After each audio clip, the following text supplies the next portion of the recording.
नमस्कार दोस्तों, स्वागत है आपका कुरुक्षेत्र यूनिवर्सिटी के इस चैनल पर।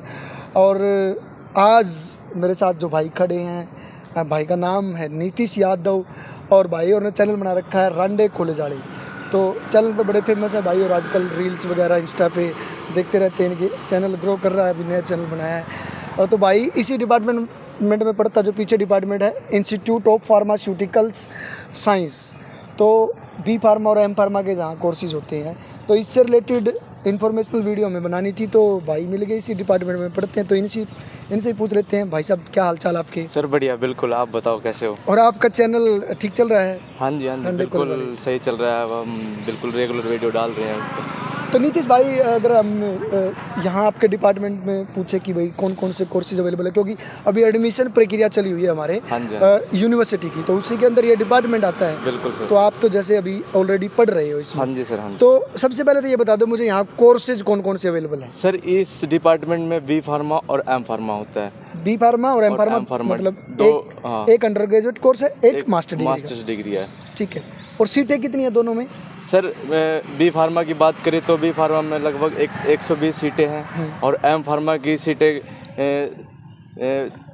40 सीटें हैं। 40 सीटें। हाँ जी। अच्छा नीतीश भाई, जैसे बी फार्मा के अंदर जैसे किसी को एडमिशन लेना हो, हाँ जी, तो उसकी एलिजिबिलिटी क्या की, मतलब वो कितना उसका पढ़ा हुआ होना चाहिए सर? और कितनी, मतलब उसके बारे में थोड़ा डिटेल में बता दीजिए हमें, क्या क्या किस तरीके से वो एडमिशन ले सकता है? हाँ जी, देखो, अगर जो बी फार्मा में कोई भी एडमिशन लेना चाह रहा है तो उसके लिए आपको 12th पास आउट होना चाहिए। उसके लिए एलिजिबिलिटी ये है कि आप पास आउट होना चाहिए। उसके बाद क्या होता है कि हमारी यूनिवर्सिटी है जो एक एंट्रेंस टेस्ट कंडक्ट करती है। अच्छा, +2 के बाद मतलब एंट्रेंस भी होगा? हाँ जी, ठीक है। +2 के बाद एंट्रेंस भी होगा। पहले आपको उसमें से क्या कहते हैं, एक मेरिट लिस्ट लगाई जाएगी, उसके बाद एंट्रेंस टेस्ट लेंगे वो। अच्छा नीतीश भाई, बीच में रोका, +2 में कोई ऐसी रिक्वायरमेंट तो नहीं है कि इतने परसेंटेज होने चाहिए या कितने पासिंग मार्क्स हो? सर देखो, उसके बेस पे भी होता है। आप मान लो 40% है तो उसका तो कोई एलिजिबिलिटी नहीं है। कम से कम मिनिमम 50% तो होना चाहिए। 50% होने चाहिए। उसके बाद आपने फॉर्म अप्लाई कर दिया, उसके बाद आपका एंट्रेंस होगा, एंट्रेंस टेस्ट होगा। ठीक है। उसके बाद एंट्रेंस टेस्ट के बाद बच्चों को सिलेक्ट किया जाता है। कट ऑफ लगेगी। एंट्रेंस ये कुछ हरियाणा टेक्निकल बोर्ड से? हाँ जी, एंट्रेंस आपको हरियाणा टेक्निकल बोर्ड से HSTES से कंडक्ट करवाया जाता है। तो टोटल जो आपका एंट्रेंस में स्कोर होगा उसी बेस पे या परसेंटेज भी जुड़ती है? नहीं सर, एंट्रेंस टेस्ट के बेस पर ही आपका एडमिशन होता है यहाँ। ठीक है।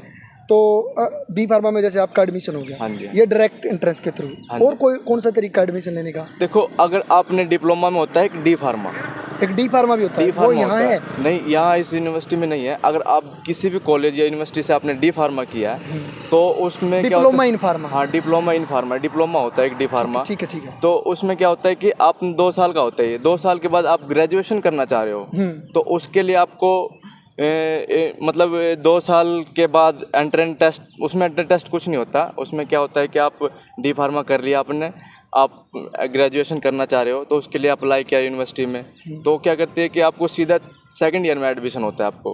अच्छा, मतलब जिन्होंने 2 साल का डिप्लोमा कर रखा है, उसके बाद वो बी फार्मा करना चाहते हैं, हाँ जी, ठीक है, बैचलर डिग्री, तो वो डायरेक्ट सेकंड ईयर में यहाँ एडमिशन ले सकते हैं? सेकंड ईयर में एडमिशन होता है। तो उनका किस स्कोर पे एडमिशन होगा? डी फार्मा के परसेंटेज के बेस पे या एंट्रेंस होगा? नहीं, डी फार्मा के परसेंटेज के ऊपर ही उनका एडमिशन होता है। हाँ। और उनको सेकंड ईयर में एडमिशन मिलता है। सेकंड ईयर में? अभी जो एडमिशन प्रक्रिया चली हुई इसमें साथ में ही होता है उनका भी? हाँ जी, ठीक है। एक ये तरीका हो गया डी फार्मा के थ्रू आके। इसके बाद और कोई तरीका है बी फार्मा में एडमिशन लेने का? और सर कोई एलिजिबिलिटी नहीं है। देखो, 12th बेस में 12th पास आउट का मतलब ये होता है कि आप नॉन मेडिकल या मेडिकल से पास आउट होना चाहिए। अच्छा, ये एक टेक्निकल पॉइंट बताना जो रहेगा था कि आपके पास या तो नॉन मेडिकल हो या मेडिकल हो। आर्ट्स वाले इसमें नहीं ले सकते? आर्ट्स वाले और कॉमर्स वाले कोई से एडमिशन नहीं ले सकते। ठीक है। और इसके अंदर एक क्वेश्चन है, अगर यूनिवर्सिटी की जो खाली सीटें बच जाती है तो वो? हाँ, जैसे बैचलर डिग्री में अगर खाली सीटें बच गई, वो तो मैं भी बता सकता हूँ आपको, मुझे मालूम है नीतीश भाई। जैसे अगर किसी भी डिपार्टमेंट के अंदर हमारी यूनिवर्सिटी में किसी भी कोर्स में अगर खाली सीटें रह जाती हैं तो एक लास्ट डेट भी एक्सटेंड कर देती है कई बार हमारी जो यूनिवर्सिटी है, वो तो कर ही देती है। लेकिन उसके बाद भी कोर्स में एडमिशन हो गया, सब कुछ क्लासेस चल पड़ी, फिर भी सीटें खाली रहेगी, तो यूनिवर्सिटी अपने लेवल पे, जैसे इसमें HSTES के थ्रू आप आ सकते हो, टेक्निकल बोर्ड के थ्रू एंट्रेंस होगा आपका, लेकिन वो एंट्रेंस भी हो गया, फिर बी सीटें खाली रहेगी, तो फिर एडमिशन कैसे होगा? तो फिर यूनिवर्सिटी अपने लेवल पे एंट्रेंस लेगी या फिर परसेंटेज बेस पे जो भी होगा अपने लेवल पे एक नोटिस निकालेगी, और उस नोटिस पे आपको सारी इन्फॉर्मेशन मिल जाएगी कि एडमिशन किस तरीके से होगा। तो उसमें आपका HSTES के थ्रू नहीं होगा, यूनिवर्सिटी अपने लेवल पे एडमिशन ले लेगी। ठीक है, ऐसा ही है। बिल्कुल, हाँ बिल्कुल सर। इसके बाद जैसे हम बात करते हैं एम फार्मा की। हाँ जी। एम फार्मा में क्या एलिजिबिलिटी एडमिशन? एम फार्मा में एलिजिबिलिटी ये है कि अगर आपने ग्रेजुएशन कहीं से भी बी फार्मा किया है तो उसके लिए आपको या तो एंट्रेंस टेस्ट देना पड़ेगा या बी तो फार्मा के बाद। हाँ जी, बी फार्मा के बाद एम फार्मा के लिए यानी एंट्रेंस कि टेस्ट देना मैं पड़ेगा। बीच में रोकता रहूँगा क्योंकि टेक्निकल पॉइंट क्लियर हो जाए। जैसे हाँ जी, हाँ जी। एम फार्मा में आपकी बी फार्मा तो होनी ही चाहिए। हाँ जी, हाँ जी। एलिजिबिलिटी यही है, एलिजिबिलिटी यही है सबसे पहली तो। हाँ। ठीक है, उसके बाद एंट्रेंस होगा। एंट्रेंस होगा, और एक एलिजिबिलिटी ये है कि अगर आपने जी पैड कर रखा है। जी पैड एक कोर्स होता है? जी पैड कोर्स नहीं होता, एक टेस्ट होता है जो टेस्ट होता है। ठीक हाँ, है। अगर जी पैड का टेस्ट दे रखा है, हाँ आपने दे रखा, आपका क्लियर है, हाँ, तो डायरेक्ट आपका एडमिशन यहाँ हो सकता है एम ए फार्मा में। एम फार्मा में। तो ये भी एक है, सॉरी एम ए फार्मा नहीं, एम फार्मा। जी पैड का कोर्स भाई ने बताया, वो आप सब जानते होंगे जो इस डिपार्टमेंट से रिलेटेड जो भी इसमें एडमिशन लेना चाहते हैं। जी पैड क्या चीज़ है, वो आपका क्लियर है तो आप डायरेक्ट एम फार्मा में यहाँ एडमिशन ले सकते हो, उसमें आपका एंट्रेंस नहीं होगा। मैं क्लियर हूँ? हाँ जी सर। ठीक है। और कोई जैसे बी फार्मा एम फार्मा की कोई इन्फॉर्मेशन जैसे रह गई हो? सर आप मैं बता दूं कि डेट निकली हुई है बी फार्मा के लिए, तो 6 जून से लेकर 27 जून तक हमारी जैसे यूनिवर्सिटी की और भी वीडियो जो चैनल पे आप देख रहे हो, उसमें 25 जून तक डेट है सभी में एडमिशन लेने की। तो यहाँ 6 जून से प्रक्रिया स्टार्ट हुई थी एडमिशन की और 27 जून तक चलेगी। डेट है, हाँ। ठीक है, 27 जून तक आप फॉर्म अप्लाई कर सकते हैं। कौन सी साइट पर करनी है? यूनिवर्सिटी की HSTES में करने पड़ेंगे मेरे ख्याल से। हाँ, तो हमारे जो कैमरामैन हैं उन्होंने भी बताया, वो HSTES पे आप जाके रजिस्ट्रेशन कीजिए, गूगल पे सर्च कर लीजिए, वहीं जाके आप यहाँ रजिस्ट्रेशन करके उसके थ्रू आप यहाँ पे एडमिशन ले सकते हैं। और मैं कैमरामैन से भी पूछना चाहूँगा, हमारे एडमिन भी खड़े हैं साथ में, ये SFSC कोर्स होता है मेरे ख्याल से? हाँ, ये सेल्फ फाइनेंस का कोर्स है और इसके अंदर फीसें भी एग्जैक्ट बता देंगे। फीस आपके कोर्स BA में बी फार्मा में कितनी लगती है? देखो बी फार्मा में हमारी फीस 86,000 रुपये है। एक साल की? एक साल की 86,000 रुपये है। एम फार्मा की? एम फार्मा की सर एग्जैक्ट याद नहीं है आपको? एग्जैक्ट मुझे याद नहीं है। हाँ, लेकिन ऐसे ही कुछ है, 50,000 प्लस ही है। 50,000 प्लस ही है। ठीक है। और ये इंस्टॉलमेंट में कैसे? 2 इंस्टॉलमेंट में भरनी पड़ती है फीस हमें, एक एडमिशन के साथ, एक एडमिशन के साथ। जैसे एक आप सेमेस्टर के बाद? हाँ जी, नहीं सर देखो ये 2 इंस्टॉलमेंट में ऐसा होता है कि जैसे कि आपको 86,000 रुपये फीस है हमारी। हाँ। तो पहली फीस इंस्टॉलमेंट ज़्यादा होती है, पहली होती है 52,000 कुछ रुपये। 52,000 रुपये। उसके बाद आपके 34,000 रुपये बच गए, वो इसके बाद आप बाद भरना पड़ता भर सकते हैं, शायद एक सेमेस्टर के बाद ही भरवाएंगे। हाँ जी, हाँ जी। तो लगभग बी फार्मा की जितनी जो फीस है वो 86,000 रुपये एक साल की है। हाँ जी, ऐसा ही है? और ये बात है कि हर साल फीस बढ़ती है। हर साल वो तो देखो हर कोर्सेज में, यूनिवर्सिटी के हर कोर्सेज में कुछ ना कुछ इंक्रीमेंट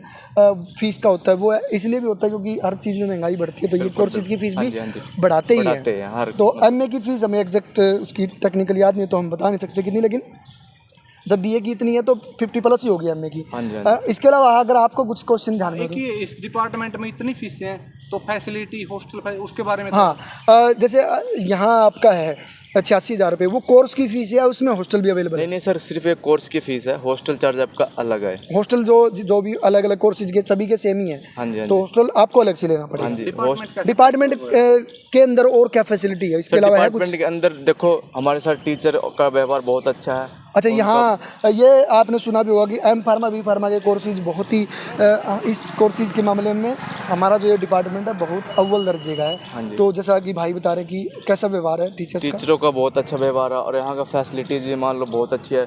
जैसे मतलब इसके अंदर आप प्रैक्टिकल हाँ टेक्निकली जैसे प्रैक्टिकल की बात रही तो हमें अच्छी तरह से प्रैक्टिकल करवाया जाता है और उसको समझाया जाता है कि भाई ऐसे से ऐसे ऐसे। तो प्रैक्टिकल की आपकी लैब्स कैसी हैं? लैब सर लैब में हर एक फैसिलिटीज है, मान लो सब चीज़ की केमिकल, हाँ सारी चीज़ केमिकल का ही प्रैक्टिकल होता है हमारे डिपार्टमेंट में। हाँ, क्योंकि ये मेडिसिन से रिलेटेड है कोर्स, तो इसलिए मान लो कि हर एक चीज़ का फैसिलिटीज है इस डिपार्टमेंट में। और वैसे डिपार्टमेंट के अंदर इन्वायरमेंट वैसे कैसा?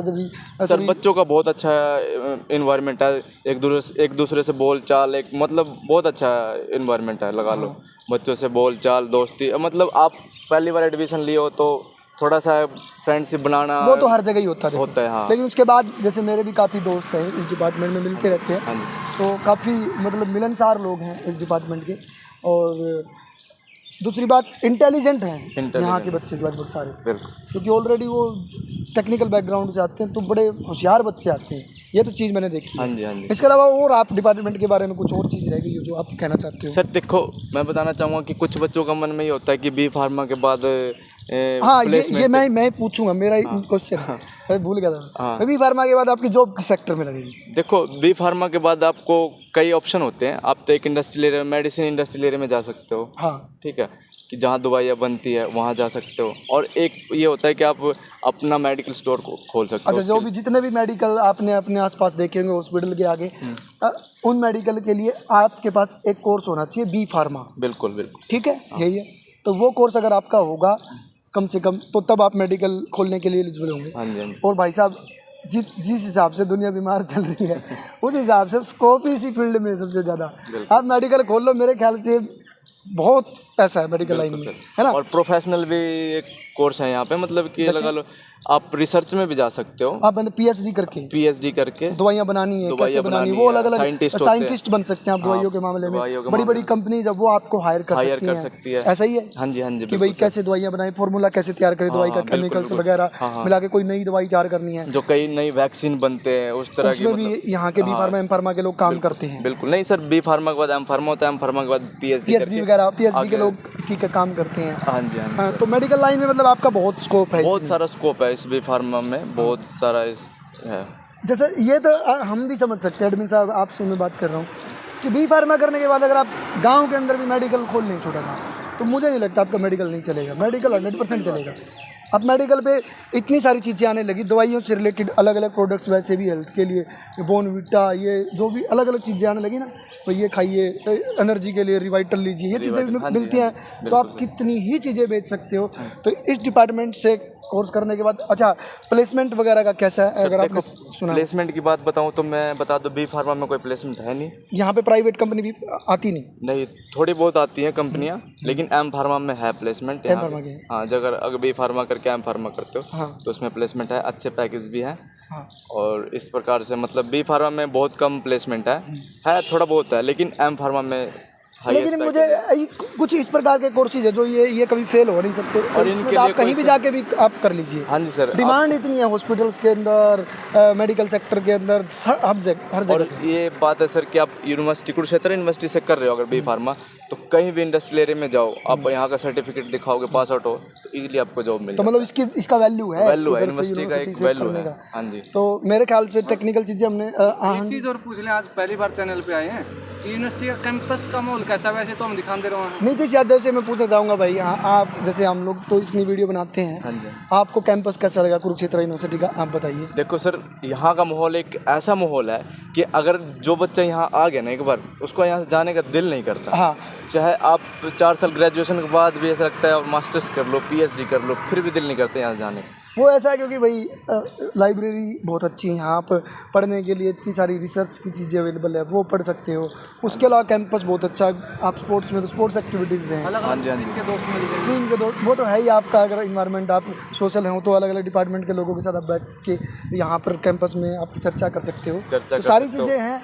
तो कैंपस में तो आपका दिल लगेगा, ये तो 100% बात है। यहाँ से एक दोस्त मिलेंगे आपको, हर एक प्रकार के दोस्त मिलेंगे, पढ़ने वाले, मतलब सर हर एक प्रकार का यहाँ इन्वायरमेंट है। मतलब रांडे कॉलेज वाले पूरे मिलेंगे। तो रांडे कॉलेज वाले चैनल, वो चैनल जो आपने बनाया, मतलब वो उसको अब उसके बारे में कुछ 2-4 सर, वो हमारा चैनल बनाने का मोटिव ये है कि हम उस चैनल पे ना सीधा हम डायरेक्ट डिपार्टमेंट में जाते हैं, सीधा हम बच्चों से बातचीत करते हैं कि किस तरह एंटरटेनमेंट, जो भी उनके खुले विचार हैं, हाँ, खुले विचार से बात करते हैं कि किस तरह से यहाँ का माहौल है, क्या करते हैं, और डिपार्टमेंट में किस तरह के स्वाद ले रही हैं, इस तरह का हम वीडियो बनाते हैं।